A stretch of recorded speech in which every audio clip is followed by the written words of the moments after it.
الرحمن الرحیم والصلاة والسلام علی رسولہ الکریم وعلی آلہ وصحبہ اجمعین۔ آج کی تلاوت میں قارون کا قصہ آیا تھا۔ قارون موسیٰ علیہ السلام کی قوم سے تھا۔ میں اس کی بات اس لیے سنانا چاہتا ہوں کہ اب مغفرت کے 10 دن چل رہے ہیں۔ اللہ معاف کرنے اور بخشش کرنے میں کتنا کریم ہے، کتنا زبردست ہے۔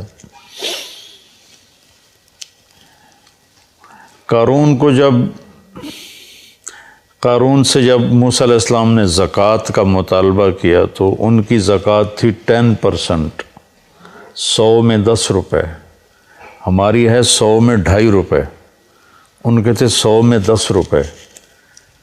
اور اس کے خزانوں کی چابیاں پوری جماعت اٹھاتی تھی۔ اس نے حساب کیا تو وہ تو بے شمار بنا، تو اس کی نیت خراب ہو گئی۔ اس نے ایک عورت کو پیسے دیے موسیٰ علیہ السلام کو بدنام کرنے کے لیے، اور کہا کہ تم موسیٰ علیہ السلام پہ نہ بدکاری کی تہمت لگا دو، اور پھر اور بھی زیادہ دوں گا۔ وہ تیار ہو گئے۔ تو موسیٰ علیہ السلام وعظ فرما رہے تھے تو قارون کھڑا ہو گیا اور اس نے کہا کہ جو آدمی زنا کرے اس کی کیا سزا ہے؟ تو آپ نے فرمایا اس کی سزا قتل ہے، اسے سنسار کیا جائے۔ تو کہنے لگا یہ عورت کیا کہتی ہے؟ تو اس نے اٹھایا۔ اس نے جب موسیٰ علیہ السلام کے چہرے پہ نظر پڑی تو اس پہ ہیبت چھا گئی۔ تو انہوں نے فرمایا کیا کہتی ہو؟ کہا کچھ نہیں جی، اس نے مجھے پیسے دیے ہیں کہ میں آپ پہ برائی کا الزام لگاؤں۔ تو موسیٰ علیہ السلام سجدے میں گر گئے۔ تو اللہ نے فرمایا کہ جو کہے گا زمین کو تیرا حکم مانے گی۔ تو انہوں نے زمین سے کہا کہ خودی ہے، پکڑ لو اسے۔ تو اس کے پاؤں زمین میں دھنس گئے، زمین نے پکڑ لیے۔ تو قارون کو اندازہ ہو گیا میرے ساتھ کیا ہونے والا ہے۔ تو انہوں نے کہا موسیٰ مجھے معاف کر دو، غلطی ہو گئی، آئندہ نہیں کروں گا۔ موسیٰ علیہ السلام نے فرمایا اور پکڑو۔ وہ تھوڑا اور اندر چلا گیا۔ اب ایک طرف وہ مسلسل منت کر رہا تھا معافی دے دے، آئندہ نہیں کروں گا، دوسری طرف موسیٰ علیہ السلام کہتے زمین کو اور پکڑو اور پکڑو اور پکڑو۔ تو وہ یہاں تک آیا، یہاں تک آیا تو بھی منتیں کرتا رہا، یہاں تک کہ زمین اس کو نگل گئی۔ تو یہ دنیا میں واحد ایسا مجرم ہے کہ اس جیسا جرم دنیا میں کسی نے نہیں کیا کہ نبی پر بدکاری کی تہمت لگا دی۔ تو جب وہ زمین میں چلا گیا تو اللہ نے جبریل کو بھیجا اور فرمایا کہ موسیٰ سے کہو اس نے تیری اتنی منتیں کی کہ معاف کر دے، تو نے معاف نہ کیا۔ وَعِزَّتِي وَجَلَالِي لَوْ اسْتَغَاثَ بِي لَأَغَثْتُهُ، میری عزت کی قسم مجھے ایک دفعہ پکارتا میں معاف کر کے باہر کھڑا کر دیتا۔ یہ اس کی بخشش ہے، یہ اس کی رحمت ہے۔ موسیٰ علیہ السلام کے زمانے میں ایک نوجوان تھا، تو اس کی نافرمانی کی وجہ سے اس کو بنو اسرائیل نے اپنی بستی سے نکال دیا۔ تو جب وہ اس زمانے میں کوئی ایسے زندگی تو نہیں تھی، صرف جہاں لوگ آباد ہوتے تھے وہیں سب کچھ ہوتا تھا، باہر ویرانہ ہوتا تھا۔ تو سب نے بائیکاٹ کر دیا اس کا۔ تو اس کے جب زندگی کے اسباب، روٹی ختم، پانی ختم، تو وہ موت کے قریب پہنچ گیا۔ تو اس نے ایسے دیکھا کوئی ہے میری مدد کے لیے، پھر ایسے دیکھا کوئی ہے، چاروں طرف دیکھا کوئی نظر نہیں آیا۔ تو بے بس ہو کے اس نے آسمان کو دیکھا اور کہا یا من لا تضرہ الذنوب ولا تنقصہ المغفرہ، اے وہ ذات جسے ہمارے گناہ کا کوئی نقصان نہیں ہوتا اور معاف کر کے جس کو کوئی گھاٹا نہیں پڑتا، تیرے نیک بندوں سے سنا ہے کہ تو بڑا غفور الرحیم ہے، تو معافی مانگے تو معاف کر دیتا ہے، تو میں نے ساری زندگی گناہوں میں گزاری ہے، ابھی توبہ کرتا ہوں، مجھے معاف کر دے۔ اس کی جان نکل گئی۔ تو اللہ تعالیٰ نے موسیٰ علیہ السلام سے فرمایا میرا ایک دوست ہے جو باہر ویرانے میں مر گیا ہے، جا کے اس کے کفن دفن کا انتظام کرو، اور جو اس میں شریک ہوگا اس کی بھی بخشش ہو جائے گی۔ تو لوگ شارٹ کٹ ڈھونڈتے ہیں، سب بھاگ پڑے۔ آگے دیکھا تو وہ بدمعاش جس کو انہوں نے گاؤں سے نکالا تھا، شہر سے نکالا تھا، وہ حیران ہو کر کہنے لگے موسیٰ یہ تو وہی بدمعاش ہے جس کو ہم نے نکالا تھا اس کی بدمعاشیوں کی وجہ سے، آپ کا رب کہہ رہا ہے جو اس کے دفن میں شریک ہوگا اس کی بخشش ہو جائے گی۔ جنازہ پہلی امتوں میں نہیں تھا، جنازہ اس امت کو ملا ہے، پہلی امتوں میں نماز جنازہ نہیں تھی، بس غسل، کفن، تدفین۔ اللہ نے ہمیں اپنے فضل سے یہ دولت نصیب فرمائی، اور اللہ کے نبی نے خوشخبری سنائی 40 آدمی کسی کے جنازے میں جمع ہو جائیں تو اللہ اس کی بخشش کر دیتا۔ تو یہ آپ کیا کہہ رہے ہو؟ تو موسیٰ علیہ السلام نے اللہ سے بات کہ تیرے بندے تو کہہ رہے ہیں بدمعاش ہے، تو آخی جانا میرا دوست ہے، ولی ہے، چکر کی۔ تو اللہ نے فرمایا جو یہ کہہ رہے ہیں ٹھیک کہہ رہے ہیں، یہ ایسا ہی تھا جیسے یہ کہہ رہے ہیں، لیکن جب اس پر موت آئی تو اس نے دائیں بائیں دیکھا اور کوئی مدد کے لیے نظر نہیں آیا۔ پھر اس نے جب میری طرف دیکھا تو مجھے شرم آئی کہ جس کی مدد کے لیے کوئی نہ ہو اور وہ مجھے پکارے اور میں پکار پہ لبیک نہ کہوں۔ موسیٰ اس نے اپنی بخشش مانگی، میری عزت کی قسم اس وقت پوری دنیا کے انسانوں کی بخشش مانگتا تو میں اس کی طفیل سب کو معاف کر دیتا۔ یہ اللہ کی مغفرت ہے، مغفرت کے بخشش کے 10 دن چل رہے ہیں کہ اللہ پاک کے بارگاہ میں رحمت سبقت غضبی، عرش کے اوپر لکھا ہوا ان رحمتی سبقت غضبی، میری رحمت میرے غصے سے آگے ہے۔ قرآن کی ایک آیت ہے نبئ عبادی انی انا الغفور الرحیم وان عذابی هو العذاب العلیم، میرے بندوں کو بتاؤ کہ میں بہت غفور الرحیم ہوں اور میرا عذاب بہت دردناک عذاب ہے۔ اردو ترجمے میں آپ کو دونوں طرف کی خبر برابر نظر آئے گی، لیکن یہ ایسے ہے، ایسے رحمت کی خبر اس کا وزن یہاں آ رہا ہے اور اس کے مقابلے میں پکڑ کی خبر کا وزن یہاں چلا جا رہا ہے، یہ دونوں برابر نہیں ہیں، یہ ایسے ہیں۔ اب ہم اس کو تھوڑا تھوڑا کریدتے ہیں۔ 90 میرے بندوں کو بار بار بتاؤ، 90 اذن باب تفعیل میں تکرار ہوتا ہے، تو اللہ تعالیٰ یہ کہتا اخبر میرے بندوں کو بتاؤ تو ہو جاتی بات، اخبر کی وجہ 90 بار بار سنا ان کو، یہ مجھ سے ڈرے ہوئے ہیں ان کو بار بار سنا۔ جیسے اذن بار اذان جو کہ بار بار ہوتی ہے تو اذن فی الناس بالحج یاتوک رجالا اذان من اللہ ورسولہ۔ تو اس پیٹرن پر جو لفظ آتا ہے اس کے اندر تکرار کا مطلب داخل ہوتا ہے، تو میرا اللہ اپنے حبیب سے کہہ رہا ہے بار بار سنا میرے محبوب، بار بار سنا۔ آگے اللہ کہتا اخبر الناس لوگوں کو بتاؤ، یا چلو اگر خاص کرتا تو اخبر الذین آمنوا ایمان والوں کو خبردار کر دو، خبر دے دو۔ 90 کی خوبصورتی الگ ہے، عبادی کی الگ ہے۔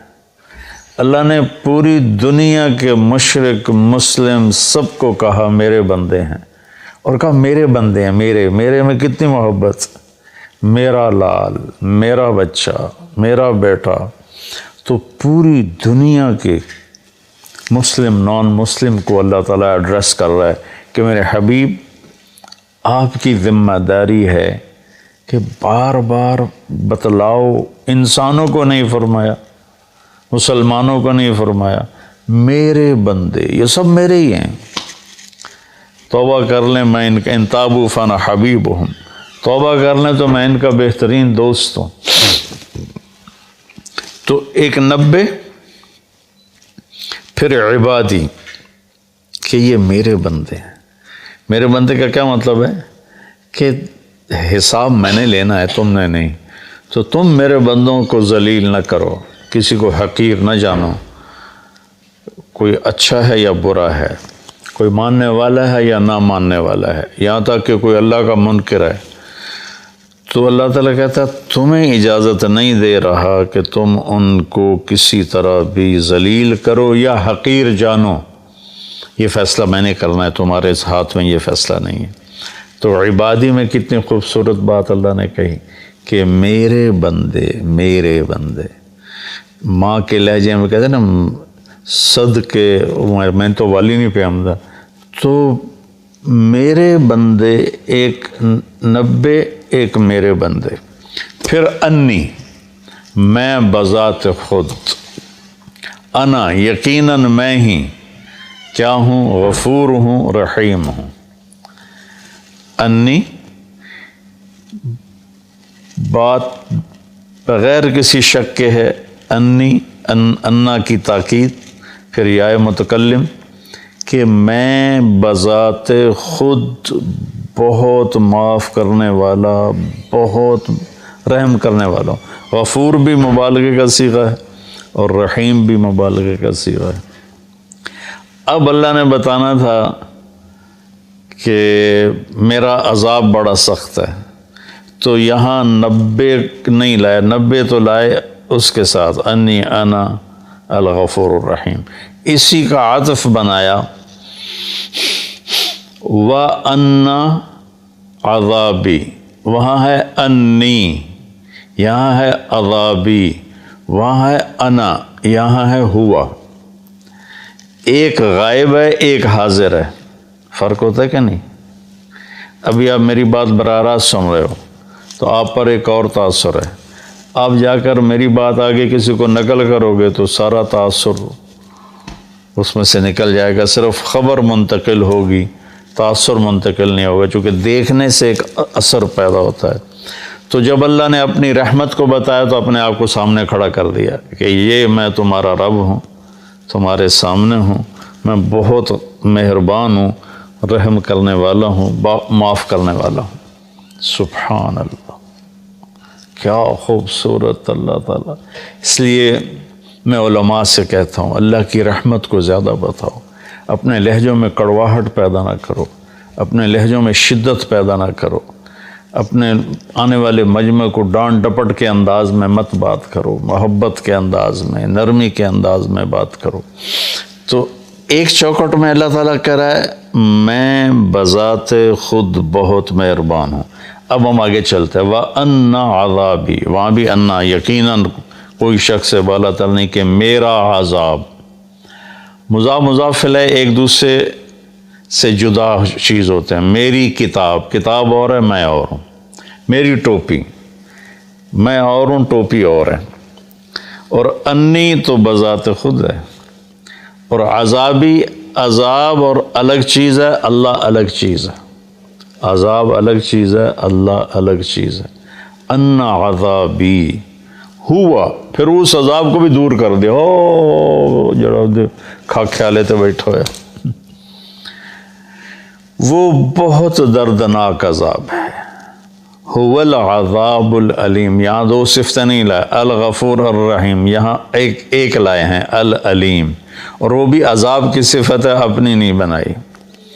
تو اللہ تعالیٰ معاف کرنے کے عنوان کو قرآن میں زیادہ طاقت سے بولتا ہے، اور پکڑنا بھی ہے. اس نے آخر شمر اور حسین کا فیصلہ نہیں کرنا، اس نے تو پکڑ بھی ہے اس کی. فرعون اور موسیٰ کے درمیان فیصلہ نہیں کرنا اس نے، تو پکڑ بھی ہے. لیکن پکڑ کو اللہ اتنی شدت سے نہیں بتاتا جتنی طاقت سے اللہ اپنی رحمت کو بتاتا ہے. تو میرے بندوں کو بتاؤ، بار بار بتاؤ کہ میں بذات خود تمہارے سامنے کہہ رہا ہوں کہ میں بڑا مہربان. اور پھر ہاں وہ جو میرا عذاب ہے نا وہ جو میرا عذاب ہے تو لمبے تو پار ٹپا چھڑے وہ جو میرا عذاب ہے نا وہ بڑا دردناک عذاب ہے. سبحان اللہ. تو بچوں خوشخبریاں سناؤ، اللہ کی رحمت سے لوگوں کو قریب کرو. ایک ٹی وی کے ایکٹر تھے بڑے پرانے، تو وہ مجھے ملنے آئے، کہنے لگے میں آپ سے اس لیے ملنے آیا ہوں کہ آپ اللہ سے ڈراتے نہیں، آپ اللہ سے ملاتے ہیں. کہ میں مولویوں سے نہیں ملتا ہوں لیکن آپ سے ملنے آیا ہوں کہ آپ اللہ سے ڈراتے نہیں ہو، آپ اللہ سے ملاتے ہو، آپ اللہ کی طرف بلاتے ہو. کتنے راستے میں لوگ ملتے ہیں، جہاز میں پھر یہ آپ کے بیان سن کے بخشش کی امید لگ گئی، ورنہ ہم تو سوچ رہے تھے کہ ساڑھی بخشش کوئی نہیں. بخشش کی امید لگ گئی، جنت کی آس لگ گئی. تو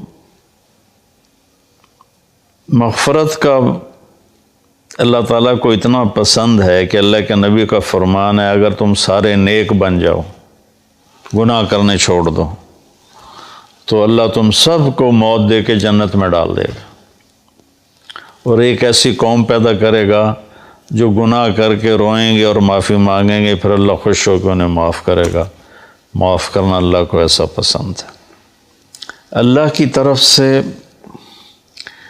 جو اپنے بندوں کے لیے رحیم، ارحموا من فی الارض یرحمکم من فی السماء، تم زمین والوں پہ رحم کھاؤ اللہ تم پہ رحم کھائے. دوسرا آیا سورہ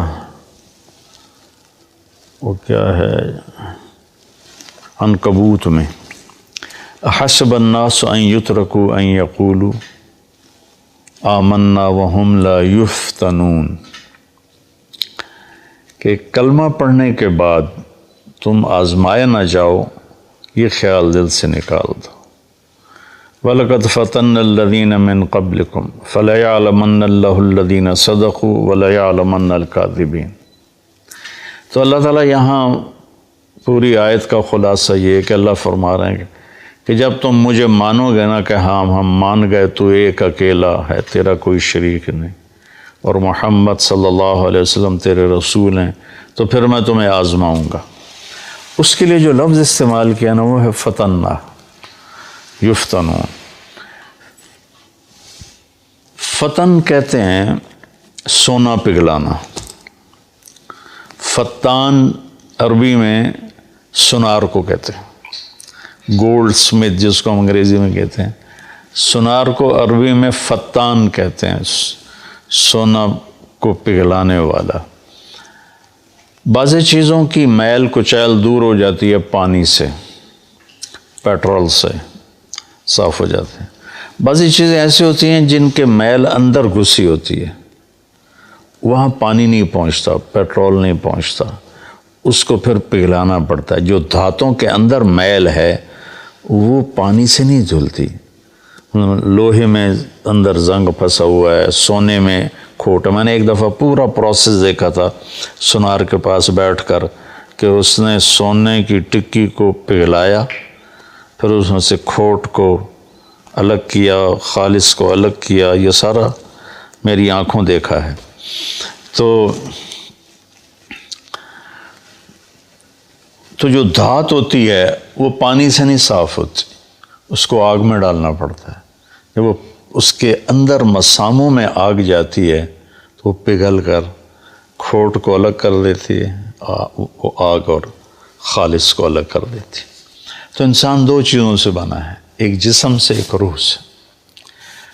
تو جسم پر جو آنے والے حالات ہیں ان کی مثال پانی سے دھل جاتے ہیں، وہ ظاہری اسباب سے دور ہو جاتے ہیں. لیکن جو روح پہ حالات آتے ہیں اللہ کی طرف سے ناگواری کے، یہ وہ ہے جو سونے کو پگھلا کے اندر سے کھوٹ نکالنا. جب تک اس کے اوپر اللہ کی طرف سے آزمائش نہیں آتی، اللہ ہم سب کی حفاظت فرمائے، اس وقت تک وہ خالص نہیں بنتا. جب تک وہ اس بوجھ کو برداشت نہیں کرتا اللہ کی رضا کا، وَإِذْ زَاغَتِ الْأَبْصَارُ وَبَلَغَتِ الْقُلُوبُ الْحَنَاجِرَ وَتَظُنُّونَ بِاللَّهِ الظُّنُونَ هُنَالِكَ ابْتُلِيَ الْمُؤْمِنُونَ وَزُلْزِلُوا زِلْزَالًا شَدِيدًا، جب تمہاری آنکھیں پھٹ گئیں اور کلیجے اچھل کے منہ کو آ کے، صحابہ کو اللہ کہہ رہا ہے جنگ خندق میں کہ تم اتنی مشقت میں آئے کہ آنکھیں پھٹ گئیں اور تم کہنے لگے اللہ ہے بھی صحیح، متی نصر اللہ الا ان نصر اللہ قریب۔